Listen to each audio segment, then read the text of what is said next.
अस्सलाम वालेकुम, this is सफ़ीर ख़ान। उम्मीद है कि सब खैरियत से होंगे। आज हाज़िर है एक नई वीडियो के साथ जिसका नाम है एलिमेंट्स ऑफ ट्रेजेडी। इसके अलावा हम करैक्टरिस्टिक्स ऑफ ट्रेजेडी पे भी बात करेंगे एक अलग वीडियो में, लेकिन इस वीडियो में हम एलिमेंट्स ऑफ ट्रेजेडी पे बात करते हैं। शुरू करते हैं। हमारे साथ 6 एलिमेंट्स है ट्रेजेडीज़ के और इसी तरह करैक्टरिस्टिक्स भी इतने हैं, लेकिन आज जो बात है वो एलिमेंट्स तक महदूद है। तो सबसे पहला जो एलिमेंट है वो प्लॉट है, दूसरा करैक्टर है, तीसरा थॉट है, चौथा डिक्शन है, पांचवा सॉन्ग या मेलोडी है और छठा जो है वो स्पेक्टिकल या स्पेक्टिकल्स है। तो प्लॉट की जब हम बात करते हैं तो प्लॉट में जिस तरह हमें पता होता है कि कहानी में प्लॉट्स होती है, 2 3 4 जितनी भी हो, तो वो डिवाइड होती है इन चीज़ों में। शॉर्ट शॉर्ट स्टोरीज़ इसमें इसके बन जाते हैं फिर।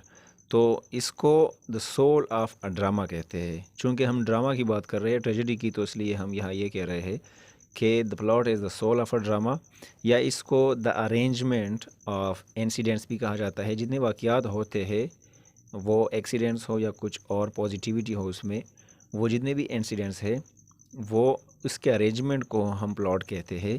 या ऐसे भी हम कह सकते हैं कि एक्शन जो होता है जिसको सारे के सारे दूसरे एलिमेंट्स या इसके अलावा जितने भी एलिमेंट्स हैं प्लॉट के, वो सारे के सारे इस पे डिपेंडेंट है या सबऑर्डिनेट है, तो इसको कहते हैं प्लॉट। मतलब अगर प्लॉट नहीं है तो करेक्टर कुछ नहीं कर सकता, या ना ही थॉट कुछ कर सकता है, ना डिक्शन। तो plot is the main thing, इसलिए इसको द सोल ऑफ ड्रामा कहा जाता है। फिर इसके बाद हम प्लॉट के जो काइंड्स है वो डिस्कस करते हैं। हमारे पास 3 टाइप्स या काइंड्स है प्लॉट के। एक है एपिसोडिक प्लॉट, दूसरा सिंपल प्लॉट और तीसरा कॉम्प्लेक्स। एपिसोडिक प्लॉट प्लॉट वो होता है जो सबसे ज़्यादा वर्स्ट कहलाता है, सबसे ज़्यादा बुरा प्लॉट जो होता है किसी भी ड्रामे का या फिल्म या नावल वगैरह का। तो जो ट्रेजेडी है उसका जो प्लॉट हमें समझ ना आए, वो एपिसोडिक प्लॉट होगा, जिसमें इंसिडेंट्स होते हैं वो एक दूसरे को सीक्वेंस के थ्रू फॉलो नहीं करते, या उसमें प्रोबेबल सीक्वेंस नहीं होता, तरीक़ाकार नहीं होता कि इसके बाद ये आएगा, इसके बाद ये चीज़ आएगी, इसके बाद ये चीज़। जो बिगड़ा हुआ प्लॉट है उसको हम एपिसोडिक प्लॉट कहते हैं। दूसरा जो सिंपल प्लॉट है वो एक होता है, एक स्टोरी पे बेस्ड होता है और उसमें कंटिन्यूटी होती है। इसकी जो फॉर्च्यून है, जो किस्मत है प्रोटैगनिस्ट की या जो भी उसमें मेन कैरेक्टर है, वो चेंज होती है, लेकिन उसमें ये चीज़ नहीं होती कि इसमें कोई चीज़ जो है वो रिवर्स हो गई या उसमें किसी चीज़ का शनाख्त हुआ, रिकग्निशन उसमें हो गई।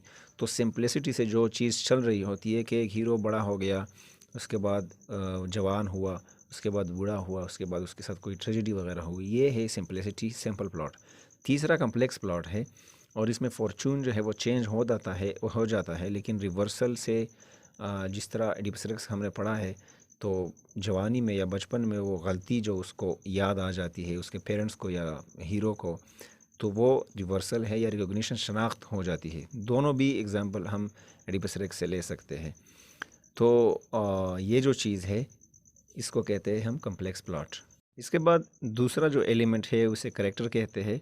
करेक्टर आप सबको पता है कि करेक्टर्स होते हैं हर ट्रेजेडी में, प्ले में या नावल वगैरह में, तो वो एंटागनिस्ट हो या प्रोटैगनिस्ट हो, करेक्टर जो है वो डिटरमिन्स करता है मेंस क्वालिटीज़। इंसान की शख्सियत जिस तरह होती है उस चीज़ को हम करेक्टर कहते हैं कि इस इंसान का करेक्टर कैसा है, या ये लूज़ करेक्टर इंसान है, या फिर ये करेक्टरलेस है। इस तरह की सारे अल्फाज, बहुत सारे अल्फाज इस तरह के हम इस्तेमाल करते हैं करेक्टर पे बेस्ड। तो ये इंसान है कैसा, सिर्फ ये नहीं कि ये एक हीरो है तो ये करेक्टर हुआ, ये विलन है। उस चीज़ से हमें फिर डीपली जाना पड़ता है कि ये किस टाइप का इंसान है, उसको हम करेक्टर कहते हैं। इस चीज़ से रिवील होता है उसका मोरल जो पर्पज़ है कि वो किस शख्सियत का मालिक है। और करेक्टर में फिर हम 4 चीज़ों को देखते हैं कि उसमें गुडनेस है अगर कोई प्रोटैगनिस्ट है, या बैडनेस है उसमें, प्रोप्राइटी उसकी क्या है, मुल्कियत में उसका क्या क्या आता है, ट्रूथफुलनेस उसमें कितना है, या कंसिस्टेंसी उसमें कितनी है, वो कंसिस्टेंट इंसान है या नहीं। तो ये 4 जो चीज़ें हैं ये करेक्टर के अंदर आ जाते हैं। तीसरा जो एलिमेंट है उसको हम कहते हैं थॉट। और थॉट का हमें पता है कि ये आइडिया या सोच को कहा जाता है। मेन जो आइडिया होता है किसी ट्रेजेडी का या प्ले का, उसको थॉट कहा जाता है, या फिर थीम ऑफ ड्रामा को थॉट कहा जाता है। स्पीच जब कोई एक्टर करता है, कोई कैरेक्टर कुछ बोल लेता है, तो उससे जो इफ़ेक्ट्स प्रोड्यूस हो जाते हैं हमारे ज़हन पे कि ये बंदा पॉजिटिव है, ये नेगेटिव है, ये अच्छा है, ये सच्चा है, जो भी हमें कोई आइडिया दे, कोई सोच दे, इस चीज़ को हम थॉट कहते हैं। ये एक एलिमेंट है ड्रामा का। ये हमें आइडिया देता है या ऑडियंस को या रीडर्स को आइडिया देता है। और ये थॉट जो है ये हमें फीलिंग्स देता है। पीटी का किसी पे रहम आ जाता है हमें कि इसके साथ जुल्म हुआ, ज़्यादती हुई, या फिर उसमें हम फील कर लेते हैं, फीलिंग्स आ जाते हैं हमें कि अगर हीरो के साथ ऐसा हुआ या हीरोइन के साथ ऐसा हुआ तो मेरे साथ भी हो सकता है। एंगर आ जाता है, इस तरह की फीलिंग्स हमें, किसी चीज़ पे विलन पे गुस्सा आ जाता है या कभी कभी हीरो पे आ जाता है, वगैरह वगैरह। तो ये सारी चीज़ें जो है ये थॉट में आते हैं। चौथा जो एलिमेंट है ड्रामा का या ट्रेजेडी का, वो डिक्शन है। और डिक्शन हमें पता है कि ये लैंग्वेज को कहा जाता है। किस तरह का लैंग्वेज किसी ड्रामे में या ट्रेजेडी में इस्तेमाल हुआ है उसको कहते हैं ट्रेजेडी। मीनिंग के जो एक्सप्रेशन होता है, मीनिंग का, मतलब का जो अल्फाज में बयान हो, उसको कहते हैं डिक्शन। या द आर्ट ऑफ डिलीवरी को डिक्शन कहा जाता है। किसी मैसेज को किस तरह पहुंचाया जाता है, डिलीवर किया जाता है, उसको हम कहते हैं डिक्शन। या मूड्स ऑफ अटरेंस भी इसे कहा जाता है। तो मतलब जो चीज़ हम अटर करते हैं उसके जो मूड्स होते हैं उसको डिक्शन कहते हैं। फॉर एग्ज़ाम्पल, अगर दो डॉक्टर्स है वो बात कर रहे होते हैं तो उसके अपने वर्ड्स होते हैं, अपने तरीके से वो एक दूसरे को अच्छे समझते हैं। In comparison to an engineer, कि कोई डॉक्टर इंजीनियर के साथ बैठा हुआ है तो इसके फील्ड्स अलग है, एक दूसरे के समझ में उसकी बातें थोड़ी मुश्किल से आएंगी, तो इसको कहा जाता है डिक्शन। पांचवा जो एलिमेंट है उसको हम मेलोडी या सॉन्ग के नाम से जानते हैं। और ये जो बैकग्राउंड म्यूज़िक होता है ड्रामाज में, ट्रेजेडीज़ में, अगर ये स्टेज पे परफॉर्म होते हो पुराने ज़माने में, तो उसमें कोरस जिसे हम कहते हैं वो एक किस्म की आवाज़ें लगाते थे। आजकल के ड्रामाज में हमें बैकग्राउंड म्यूज़िक सुनने को मिलता है, तो उसको कहते हैं मेलोडी या सॉन्ग। ये इंटेंसिफाई करता है, शिद्दत पैदा करता है एक्शंस में। अगर कोई गुस्से में है तो उसके लिए एक अलग सॉन्ग है, बैकग्राउंड म्यूज़िक होता है। कोई फेयर डर रहा है या कोई रोमांटिक मूड है तो उन सारी चीज़ों के लिए अलग अलग बैकग्राउंड म्यूज़िक होता है, इसको कहते हैं मेलोडी।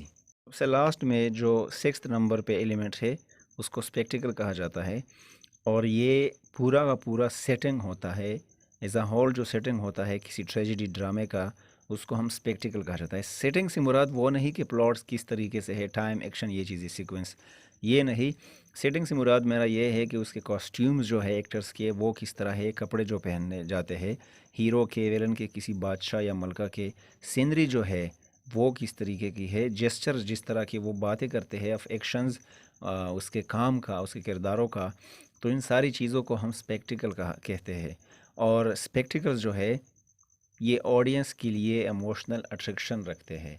अगर मैं कोई चीज़ बोल लेता हूँ और मेरे कपड़े उस तरीके के उसके साथ मैच करते हो, फॉर एग्ज़ाम्पल मैं हीरो हूँ और हीरो के जो कपड़े हैं स्टाइलिश वगैरह होते हैं, फिर मैं कुछ बोल लेता हूँ, तो ये जो है इमोशनल अट्रैक्शन होती है ऑडियंस के लिए। और उसको हम बाज़ दफ़ा नहीं बल्कि कई दफ़ा हम हीरोज़ को कॉपी करते हैं, स्टेटस पे लगाते हैं, उसके डायलॉग्स को कॉपी किया जाता है। तो ये सारी चीज़ें है ये स्पेक्टिकल्स में आ जाते हैं। सो आई होप कि एलिमेंट्स ऑफ ट्रेजेडी समझ आ गए होंगे।